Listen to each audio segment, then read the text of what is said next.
నోరు పడిపోయిందా? ఇంతకుముందు జరిగినవన్నీ కూడా మీకేం వినిపించట్లేదా, కనిపించట్లేదా, ఈ రోజే గుర్తొచ్చాయని అడుగుతున్నారు. వర్మ గారు, మీకు ప్యానల్ ఉన్న సోదరులకు చూస్తున్నప్పుడు నమస్కారం. అవగాహన లేని వాళ్ళు, బుద్ధి జ్ఞానం లేని వాళ్ళు ఇది మాట్లాడేంటి.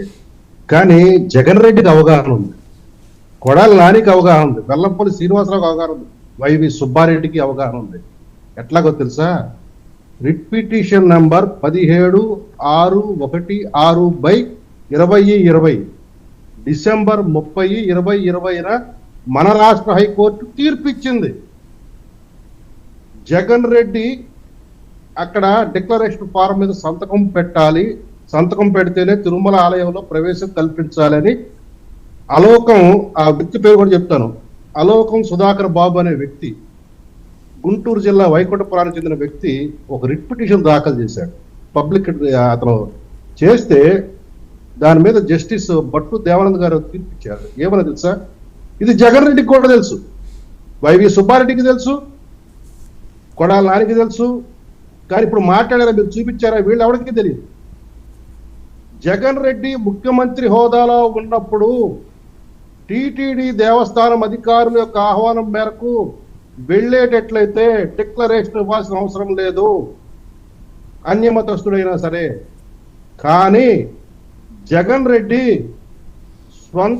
స్వయంగా వెళ్ళాలి జగన్ రెడ్డిగా అనుకుంటే ఖచ్చితంగా డిక్లరేషన్ ఫారం మీద సంతకం పెట్టినప్పుడు మాత్రమే ఆలయ ప్రవేశం చేయాలి అని రాష్ట్ర హైకోర్టు తీర్పు ఉంది సార్. అది 2020 సంవత్సరంలో డిసెంబర్ 30న వచ్చింది.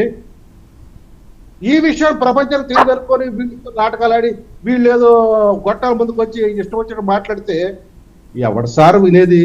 ఈ జనాల చెవులో పూలు పెట్టడం ప్రయత్నం చేసుకోమన్నాడు, కానీ మాలాంటి వాళ్ళ చెవులో పూలు పెట్టాలంటే కుదరదు.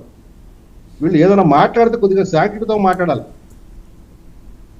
అందులో 5వ రెస్పాండెంట్ వైఎస్ జగన్మోహన్ రెడ్డి, 8వ రెస్పాండెంట్ వైవి సుబ్బారెడ్డి. ఇప్పుడు చెప్పమనండి, జగన్ రెడ్డికి తెలియదా డిక్లరేషన్ మీద సంతకం పెట్టే తప్ప తిరుమల ఆలయంలో ప్రవేశం లేదని రాష్ట్ర హైకోర్టు తీర్పిచ్చిందని? అసలు నిన్న ఈ యొక్క తిరుమల నాటకము, తిరుమల ప్రవేశం అనే నాటకం ఎందుకు జగన్మోహన్ రెడ్డి ఆడాడో మీకు తెలుసా? ఇప్పుడు వాస్తవం చెప్తున్నానండి. 27వ తారీఖు నాడు ఆయన హైదరాబాద్ లో తన పేదల కేసులు, సిబిఐ ఈడీ కేసులకు సంబంధించి హాజరు కావాలి కోర్టులో. ఆ వాయిదా తప్పించుకోవడం కోసం ఈ నాటకం ఆడాడు. ఈ అంది వచ్చిన నాటకాన్ని ఆడి నేను ఇక్కడ బిజీగా ఉన్నానని చెప్పాడు. అక్కడ కేసు వాయిదా పడిపోయిన తర్వాత సాయంత్రం వరకు చూసి సాయంత్రం తిరుమల యాత్ర రద్దు అన్నాడు. కారణం ఏం చెప్పాడు? నోటీసు అన్నాడు. కానీ నోటీసులు ఎవరికి? జగన్ రెడ్డికి ఇవ్వలేదే. రాష్ట్ర ప్రభుత్వం కానీ, రాష్ట్ర పోలీసులు కానీ, ముఖ్యంగా ఆ చిత్తూరు జిల్లా పోలీసులు కానీ. పైగా ఆయన ఆహ్వానానికి మొత్తం స్వాగతం పలకడానికి చక్కటి ఏర్పాట్లు కూడా చేశారు. ఇప్పుడు చెప్పండి, డైవర్షన్ పాలిటిక్స్ ఎవరు చేశారు? అటు తన మీద పెండింగ్ ఉన్న కేసుల్ని తప్పించుకోవడం కోసం, హాజరు తప్పించుకోవడం కోసం జగన్ రెడ్డి చేశాడు. పైగా తన మతం ఏంటంటే ఏదో చెప్పుకుంటూ వచ్చాడు, మానవత్వం అంటే ఎవరికి లేదు, ఈయనొక్కడికే ఉందా? ఈ రాష్ట్రంలో, ఈ ప్రపంచంలో ఈయనొక్కడే మానవుడా? మిగతా వాళ్ళందరూ దానవులా? జగన్ రెడ్డికి అత్యంత ఇష్టమైన పదం రివర్స్. అతను నోటితో ఏదైనా మాట్లాడంటే దానికి వ్యతిరేకంగా అతను భావం ఉంది. సో అతనిలో మానవత్వం ఉంది అన్నాడంటే అతనిలో ఉన్నది రాక్షసత్వం. ఇది గత 5 సంవత్సరాల్లో చూశారు. ఆలయ ప్రవేశానికి ఇది అసలు ఇక్కడ ప్రభుత్వం ఉన్నదా, అసలు ప్రజాస్వామ్యం ఉన్నదా, రాజ్యాంగం ఉన్నదా అన్నట్టుగా ప్రజాస్వామ్య విలువల గురించి అబ్బో చాలా మాట్లాడాడు.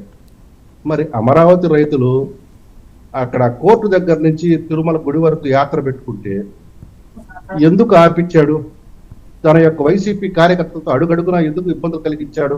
పోలీసులతో ఎందుకు ఇబ్బందులు కలిగించాడు? కనకదుర్గ గుడికి అమరావతి మహిళా రైతులు వెళ్తానంటే కడుపులో బూట్లు కాలుతో తన్నించిన ఏర్పాటు చేసి చివరికి వాళ్ళు గుడికి వెళ్ళలేకుండా చేశాడు కదా. అసలు ఆ ప్రకాశం బ్యారేజ్ కూడా దాటనవలేదు కదా. అలాగే ఇక్కడ అమరావతి నుంచి విశాఖపట్నంలో ఉన్న అప్పన్న గుడికి యాత్రగా అంతర్విధిగా అనుకుంటారు, యాత్రకు బయలుదేరాలనుకున్నప్పుడు దానిని రాజమండ్రి దగ్గర పెద్ద ఘర్షణపూరిత వాతావరణంతో ఆపించాడు కదా. హైకోర్టుకు వెళ్ళి పర్మిషన్ తెచ్చుకొని ఆ రైతులు వెళ్ళడం జరిగింది కదా. అయినా కానీ వీళ్ళ కార్యకర్తలు చేశారు కదా, మరి దాన్ని ఏమంటారు? అది రాక్షస ప్రభుత్వం, రాక్షస పాలన అంటారా, లేదా Okay. మానవత్వం ఉన్న పాలన అంటారా? మానవత్వం అంటే అర్థం ఏంటి? ఇదేనా మానవత్వం అంటే? ఇట్లా చెప్పుకుంటూ పోతే చాలా ఉన్నాయి. డాక్టర్ సుధాకర్ మాస్క్ అడిగినందుకే ఎంత మానవత్వం చూపించాడు. డాక్టర్ అచ్చెన్న తన ఎమ్మెల్సీ ఒక దళితుడు చంపి ఇది చేస్తే ఎంత మానవత్వం కాదండి, ఇప్పుడు ఆ చూపించాడు. ఎగ్జాంపుల్ని చెప్తున్నారంటే ఇప్పుడు నువ్వు అలా చేసావు కదా, మేము ఎందుకు చేయకూడదనా? కాదండి, మానవత్వం అని చెప్పాడు కదా, మానవత్వం ఆయనకి ఏ స్థాయిలో ఉందో ఓకే ఓకే గుర్తు చేస్తున్నాం రాష్ట్రపతి. ఓకే, వీళ్ళేంటి పేరు నాని గారు, అంబటి గారు, వీళ్ళు ఎవరు వదలరా? పవన్ కళ్యాణ్ గారిని వదలరా వీళ్ళు? వాళ్ళు వదులుకుమారంటే వదులుతారా, వాళ్ళైతే ఫెవికాల్ వేసుకుంటారా, అట్టించుకుంటారా, ఏలాడతారా, వాళ్ళ కర్మ. ఉమ్, ఇప్పటికే పలసపడిపోయారు, ఇంకా రేపు వాళ్ళకి జీవితాలు లేవు. వాళ్ళ కర్మ వాళ్ళని పడనివ్వండి, ఏలాడినివ్వండి, మాకేంటి ఉండేదేంటి ఊడేదేంటి. ఉమ్, ఇప్పుడు ఇంటికి ఇప్పుడు దారిలో వెళ్తున్నప్పుడు ఊర కుక్కలు, ఎందుకంటే మనవాడు కుక్కతో పోల్చుకున్నాడు కదా, తను విశ్వాసం గల కుక్క, నేను పాలేరు కుక్కని అని తనకి తానే డిక్లేర్ చేసుకున్నాడు కదా. కుక్కలేని మురిగితే ఏమవుతుందండి రోడ్డు మీద కూర్చొని. ఉమ్.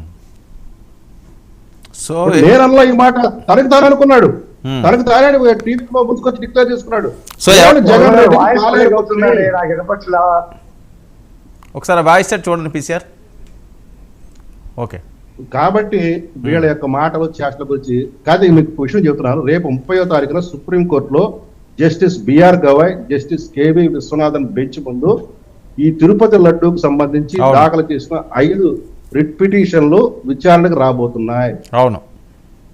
కాబట్టి అవి విచారణకు వచ్చిన తర్వాత ఎట్లా జరుగుతుంది ఏంటనేది అప్పుడు దాని మీద ఆలోచించేద్దాము. ఓకే ఓకే రాజశేఖర్ గారు,